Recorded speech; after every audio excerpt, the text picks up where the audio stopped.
Bonjour à tous, c'est Roland pour une nouvelle vidéo. Euh, Ce soir, on va faire la paire GBP-USD, donc le câble. On l'a fait il n'y a pas si longtemps, mais là, on a eu du mouvement, comme vous l'avez vu hier et, ouais, et aujourd'hui, mais surtout hier. On a eu un sacré retournement. Bon, c'était anticipable, notamment sur l'euro-dollar. Ça l'était assez facilement. Vous pouvez regarder sur le forum, je crois que j'ai posté une analyse ou c'est sur mon journal.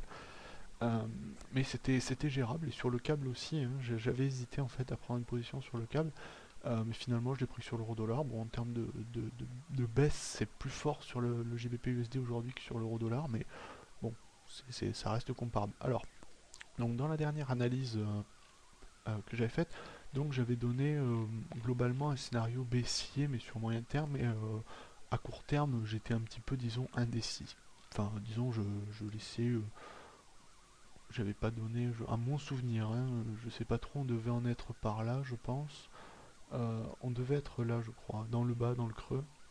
J'ai dû dire baissier, mais par défaut, il peut y avoir des rebonds sur ce niveau. Bon, il y a eu des rebonds. J'avais souligné donc les niveaux de résistance potentiels après un rebond, donc il y avait celui-ci. Et il y avait celui-là. Donc effectivement, on a rebondi sur le second que j'ai tracé, sur celui-ci. On voit évidemment, hein, c'est très clair. C'est pour ça que j'ai eu envie de prendre position. Vous voyez, en fait, j'avais envie de prendre position sur ces doji là, et finalement, bon, je me suis un peu désisté. Et puis bon, j'avais pas le temps. Enfin, j'avais pas le temps. Au moment où j'ai voulu le faire, bon, j'ai pu penser. Et puis après, il y a eu la grosse bougie rouge. Je me suis dit, enfin, la première ici, là, c'était fini quoi. On avait perdu la moitié du voyage. Il n'y avait plus grand chose à faire. Donc, et pourtant, on a quand même eu une sacrée accélération derrière. Donc on a eu rebond sur ce niveau de résistance ici, à peu près autour des 1,57, 1,577 à peu près. Très fort, mais bon là c'était, je vais pas dire que c'était prévisible, mais c'était s'il y avait un niveau pour rebondir, il y avait bien celui-là quoi. Il y avait déjà deux points de contact sur la droite. Euh, D'autre part, ça formait un range globalement, puisque là on avait notre rebond sur le support. On était en range tout simplement, quoi. Il n'y avait pas à débattre, donc quand on est en range, on arrive en haut du range, la logique c'est qu'on descende en bas du range. Donc en haut, on aurait pu shorter aisément à ce niveau-là pour prendre des gains jusqu'au plus bas, donc jusqu'au à peu près un 54,2. Et donc c'était la zone de support du range. Alors je matérialise par un rectangle, je préfère, parce que là on a petite différence entre le plus bas, le premier plus bas et le deuxième, donc voilà. Bon, c'est bénin, mais c'est notable tout de même. Voilà, donc là on a passé cette zone par le bas, donc on est sorti du range, hein. Alors là, dans ce cas, pour moi, le range a une forme de, tout simplement, de drapeau. C'est-à-dire que le drapeau, euh, c'est une figure. Alors, j'ai enlevé les bandes de Bollinger parce qu'elles gênent un petit peu l'interprétation, je pense. C'est une accélération baissière ou haussière, c'est-à-dire ici, celle-ci, donc ici en l'occurrence baissière, suivie d'une zone de range à plat, enfin à plat, dans un canal. Ici on voit on a un canal, hein, puisqu'on a une zone rectangulaire ici, matérialisant ce canal, hein. Les cours oscillent dans ce canal et c'est très bien fait puisqu'on a 3 points en haut, 2 points en bas et sortent par le même côté qui sont arrivés. C'est-à-dire que là, après une grande phase de baisse, on a une consolidation et après on sort à la baisse. Et là, effectivement, on est sorti en bas par le bas du, du canal du drapeau. Donc, en étant sorti, bon là, on n'est pas encore à l'heure, hein, il est 21 h encore, on a encore un petit potentiel de rebond, mais je vous donne l'analyse dans la mesure où les cours restent aux mêmes, hein, c'est-à-dire sont là ou clôturent plus bas encore. Par contre, s'ils clôturent au-dessus, ça changera mon avis, bien entendu.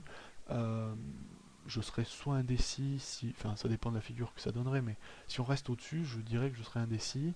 Euh, mais bon, on a quand même une sacrée puissance baissière ici, hein, sur la dernière bougie, et les cours ont quand même sensiblement cassé, hein, même si c'est en séance, on a eu des cours qui sont descendus vraiment bas. Actuellement, on est à 1,53 930. Faudrait qu'on reste au-dessous de, disons, 1,54 120.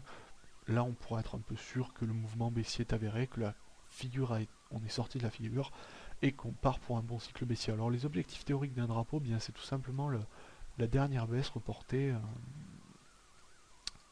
au point de sortie. Donc, on va tracer deux types d'objectifs.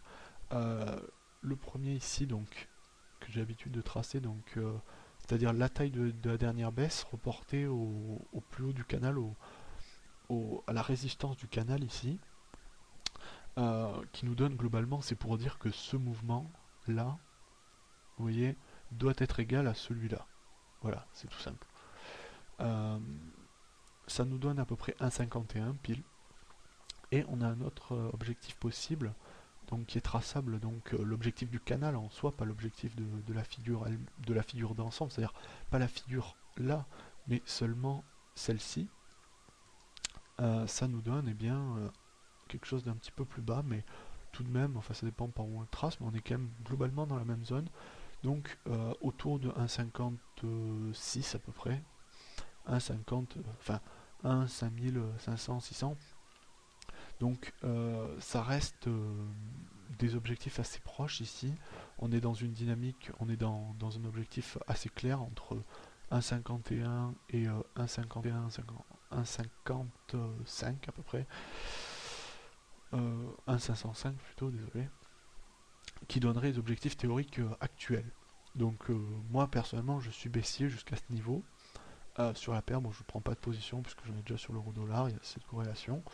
En outre, ce que ça implique, donc si les objectifs théoriques sont respectés, on aura cassure d'une figure plus grande ici, qui elle nous pourrait nous propulser beaucoup plus bas. Vous voyez ici on a beaucoup de points de support, et là il va falloir faire attention, et c'est pour ça que le câble me fait un petit peu peur sur l'investissement, c'est que on a une zone de support qui est exceptionnelle là, autour des 1,53,5 à peu près hein, je dis, hein, c'est pas tout à fait là, le niveau précis, hein, c'est toujours des zones puisque les plus bas ne sont pas exactement alignés, mais sont tout de même proches.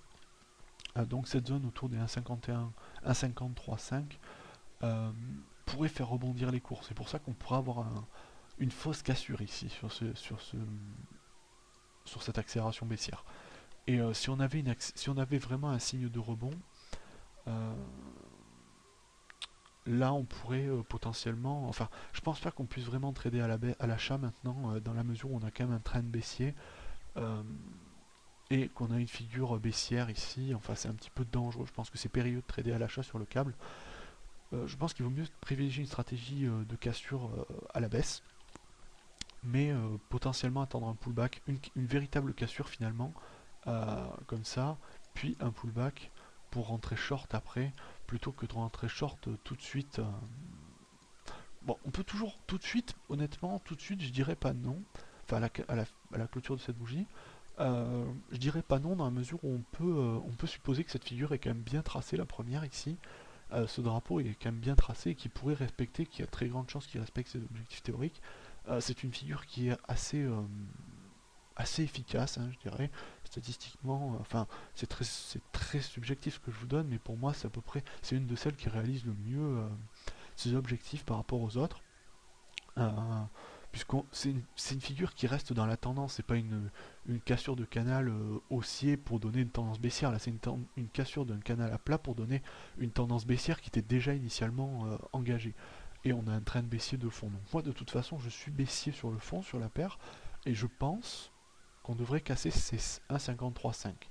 Mais c'est subjectif, on peut avoir, le problème c'est qu'en termes de position, on peut avoir une forte volatilité au niveau du rebond sur ce support, ce qui pourrait faire sauter des stops. Et donc, en termes de trading, là c'est dangereux, je dirais. Il y a un point dangereux, il faut éviter de trader maintenant, ou alors il faut un peu plus d'assurance. Surtout qu'aujourd'hui on a une mèche, une ombre baissière assez élevée par rapport au corps, contrairement à hier. Si on avait eu une bougie comme hier, même plus petite mais purement rouge, j'aurais été sûrement beaucoup plus baissier. Après que dire, bon on a on a eu une divergence cachée ici sur le RSI, bon c'est à titre indicatif, je vous donne ça. Euh, ça. Maintenant je vais pas dire qu'elle est consumée, mais ça renforce un petit peu l'idée de la figure. Après voilà, je ne peux pas vous dire grand chose d'autre en termes d'investissement. Là pour moi c'est dangereux, même s'il y a une tentation énorme par rapport à ce drapeau qui, avec cette divergence baissière cachée, euh, tend à nous dire voilà, c'est reparti pour un bon coup de baisse. Euh, Honnêtement, moi je serais bien prêt à le croire, je serais bien tenté de le croire sur une hausse du dollar, hein, globalement, parce qu'on remarque que c'est quand même sur le dollar que ça bouge beaucoup. Sur l'euro-dollar, on a eu une très forte baisse hier, après beaucoup d'incertitudes, beaucoup de calme. Là sur le câble c'est pareil, donc on pourrait peut-être avoir un mouvement qui se continue. Sur l'euro-dollar, honnêtement, si je dois faire une petite aparté, je reste baissier en position, et je reste baissier pour un petit moment encore. Donc logiquement, je pense que le câble devrait suivre, dans la mesure où là les mouvements ont été du même acabit. On pourrait avoir une continuation, donc moi je serais baissier, et après je laisse la discrétion à chacun de choisir son niveau de risque, mais là je dirais qu'il faut faire attention, puisqu'on peut avoir un rebond enfin un rebond, on peut avoir, même si ça rebondit pas forcément, on risque d'avoir de la volatilité sur ce niveau, parce que c'est un niveau très fort. Mais on a une cassure de figure qui est très claire quand même, ici elle est belle, hein. Je veux dire, si on prend la figure qu'on a ici, c'est cas d'école, quoi. C'est le genre de truc qu'on met dans un cours d'analyse technique, on prend ça comme exemple, je dirais. Donc voilà, c'est à chacun de voir. Si on trade, on peut prendre un peu, on peut y aller un petit peu à l'audace. Le mieux du mieux, moi je dis, ça aurait été de trader, ben, comme j'avais dit, sous la résistance. Ici, là, il n'y a aucun risque. C'était parfait, et voilà, il fallait le faire là. Maintenant, bon, c'est passé, hein, tant pis. Maintenant, il faut voir. Peut-être que le mieux, ça serait d'attendre, voilà, une validation de la cassure de cette zone de support, puis un pullback, même sans attendre nécessairement la cassure d'un 53.5. Attendre un pullback sur ce niveau pour shorter même avant, et garder une bonne perspective jusqu'au 1,51 à peu près. Voilà, j'espère que cette vidéo vous aura plu, et je vous dis à bientôt.